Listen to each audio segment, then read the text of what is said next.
Congress party అగ్రనేత Rahul Gandhi, AICC అధ్యక్షులు మల్లికార్జున ఖర్గే, సోనియా గాంధీ ఆధ్వర్యంలోని బీజేపీ ప్రజల ఓట్లను కొల్లగొడుతూ గెలుస్తున్న స్థితిగతులను కళ్లకు కట్టినట్లుగా వీడియో రూపంలో ప్రజలకు చూపించడం జరిగిందన్నారు. ప్రభుత్వ విప్పు ఎమ్మెల్యే ఆది శ్రీనివాస్ రాజన్న సిరిసిల్ల జిల్లా కేంద్రంలో ఏఐసీసీ పిలుపు మేరకు కాంగ్రెస్ పార్టీ ఆధ్వర్యంలో పట్టణంలోని పాత బస్టాండ్ నుంచి అంబేద్కర్ చౌరస్తా మీదుగా గాంధీ చౌక్ వరకు కొవ్వొత్తుల ర్యాలీ నిర్వహించారు. అనంతరం ర్యాలీని ఉద్దేశించి మాట్లాడారు. ఆల్ ఇండియా కాంగ్రెస్ కమిటీ అగ్రనేత, లోకసభలో ప్రతిపక్ష నేత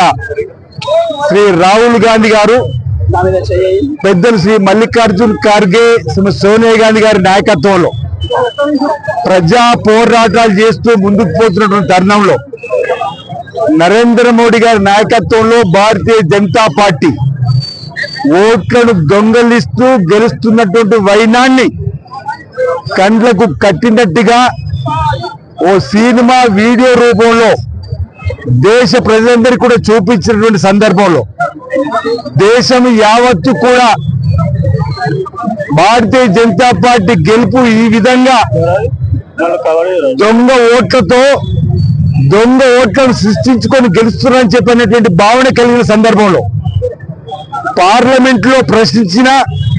పార్లమెంట్ ఆవర్లో ప్రశ్నించే గొంతుకులైనటువంటి పెద్దలందరినీ కూడా గౌరవ ఎంపీలను అరెస్ట్ చేసి జైలుకు పంపేటువంటి ప్రయత్నం చేయడం తప్ప, అరెస్ట్ చేసి మళ్ళీ విడిచిపెట్టేటువంటి ప్రయత్నం చేసి ప్రశ్నించే గొంతుకులను ఎక్కడికక్కడ నిలిపివేసేటువంటి ప్రయత్నాన్ని ఈరోజు తప్పుపడుతూ ఆల్ ఇండియా కాంగ్రెస్ కమిటీ అధ్యక్షులు మల్లికార్జున్ ఖర్గే గారు, ప్రదేశ్ కాంగ్రెస్ కమిటీ అధ్యక్షులు మహేష్ కుమార్ గౌడ్ గారి ఆదేశాల మేరకు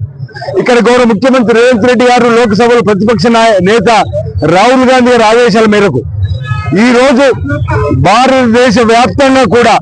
అన్ని జిల్లా కేంద్రాల్లో క్యాండిల్ ర్యాలీలు జరుపుతూ ఓట్ చోర్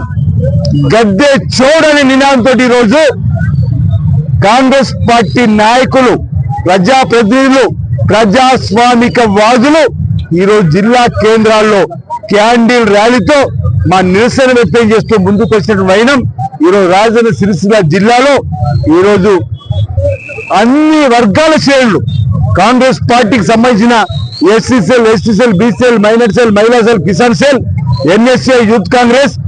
ప్రజాప్రతినిధులు, అన్ని విభాగాలు ఈరోజు పీసీ మెంబర్లు కానీ, బ్లాక్ అధ్యక్షులు, మండల కాంగ్రెస్ అధ్యక్షులు, గ్రామాధ్యక్షులు అందరం కూడా గ్రామాల నుండి పెద్ద ఎత్తున తరలివచ్చి మా నిరసన వ్యక్తం చేస్తా ఉన్నాం. మనం చూసినాం వారి వీడియో సినిమా రూపంలో చూపించినప్పుడు అసలు హౌస్ నెంబరే లేదు, 200 పైచీలకు ఓటర్లు, ఒక ఇంట్లో 8 మంది 80 మంది ఓటర్లు ఏ విధంగా వచ్చిరని